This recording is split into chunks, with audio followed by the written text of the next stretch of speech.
Hello, it's Rachel, and I'm making another video because I got some great comments from some of you about you finding my last video helpful or in some way inspirational. And there was something else that I wanted to share that I've been thinking about a lot in the last couple of weeks.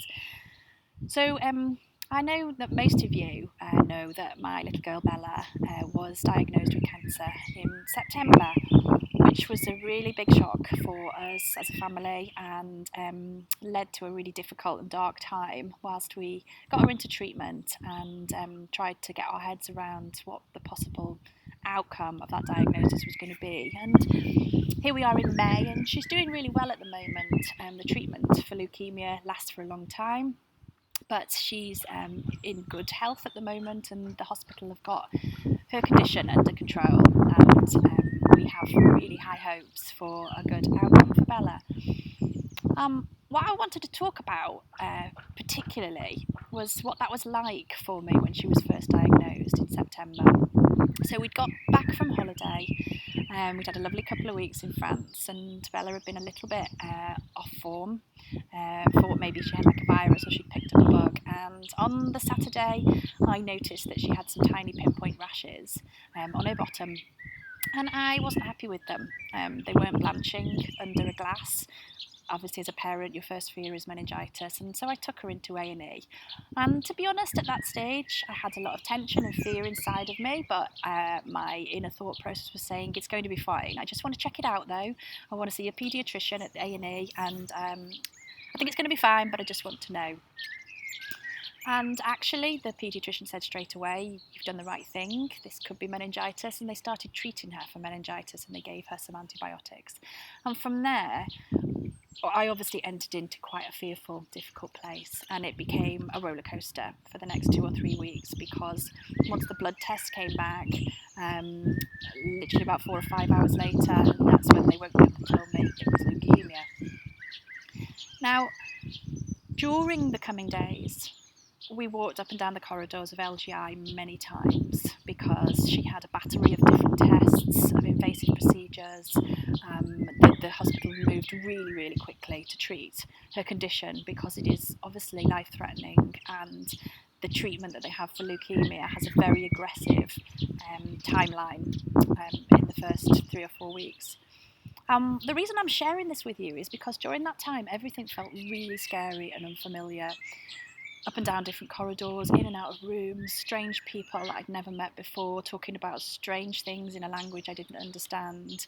And of course, my fear factor, uncertainty, the darkness of not knowing what was going to happen were really acute emotions for me at the time. It was a really scary time, very dark. But it's that unfamiliarity that I'm talking about, because I'd never been in that place before. And obviously with a sick child, you have no choice but to be there. In a way, you want to be there because it's the safest place you believe to be, and they seem to know what they're doing to treat that disorder. But as a parent, it's unbelievably scary. As the weeks and months have gone on, the LGI in Leeds has become a really familiar place for us. We know a lot of the doctors and nurses by name. Bella runs up and down the corridors now. She knows the way. She knows how to get up to the ward. She knows how to get to the clinic because we've been there week in, week out for nearly 8 months. And slowly, that unfamiliar and really painful place, those corridors, those rooms, have become our friends.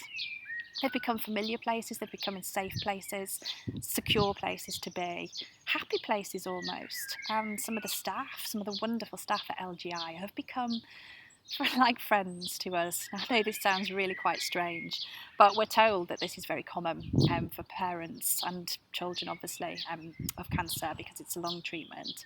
And actually the scariest time, we understand, is when you come off treatment, because that safety blanket and that secure place is taken away from you. Now, why is this important? Now, if you've stuck it out this long in the video, then thank you. I am going to get to the point. But this feels really important to me because in life, whenever we want something really badly, whether it's a transition in our personal life, leaving a painful relationship, or perhaps even something like moving house, or whether it's in our careers, leaving a job, maybe leaving a corporate job and going into entrepreneurship, which is something that I'm really passionate about because for women, that means freedom and independence much of the time. any big change is scary. And the scariest thing about it is that you're moving into unfamiliar territory, you're moving into new territory and a place you've never been before. And for so many people in life, you just don't do it because the move from a safe place into an unfamiliar, scary place is just too difficult. So we resist it and we convince ourselves that we don't actually want to do it, and we stay stuck in the safe place. And I use the word stuck because it's really how we often get to feel, and particularly as adults, because we lose that sense of fearlessness that we had as children. So we just don't do it. We don't push ourselves out of our comfort zone, and we don't go into that strange, unfamiliar place. When I had that experience with Bella, it really opened my eyes to that transition, that actually if you push yourself into an unfamiliar place, if you go out of your comfort zone, if you go and do those scary things, then after a while they become safe again, they become secure, they become familiar, which is just such an amazing life lesson to learn. And it certainly really made me want to do those scary things more and more because there's reward at the end of it. And here's the critical thing about this, is that I had no choice but to go into that unfamiliar place because my daughter's life was at stake and I had to do that for her. But it really makes me wonder that if we could give ourselves permission, if we could force ourselves to think, if I don't do this thing, then somebody I love will suffer or their life will be at stake, how much more powerful would we become? How much more could we achieve if we actually got into a mindset where we said, if I don't push myself into this unfamiliar, scary place, then I will never live a full life, or the people that I love will not live a full life. And I've been thinking about that a lot. And so you might see me in the coming weeks and months doing scary things or getting more visible with things that I've wanted to do in my life for some time.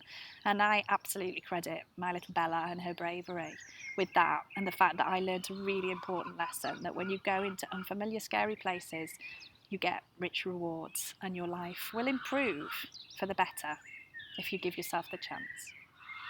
Well done to listening to the end of this, and I hope you enjoyed it. Let me know. Bye.